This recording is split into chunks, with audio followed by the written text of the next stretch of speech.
Let's create list of all the prime numbers between some range of values. In Python, there is a very good way to do that. Let's create a function is prime, which will take the number n and check if that number is prime or not. It will return true or false. Let's use a inbuilt function filter in Python that takes a first argument as a function and second argument as list of iterable. Here list of iterable in range of values. Which we want to know if that is a prime or not. So this function returns true or false. What filter function does, it only takes the values which is true and it lists out those values. Now if we run this function, it will return a filter or iterable object. This is Python way to preserve the memory. Now what we'll have to do to list out the value, just convert this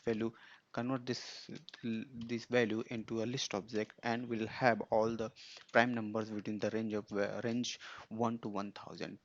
Thank you for watching.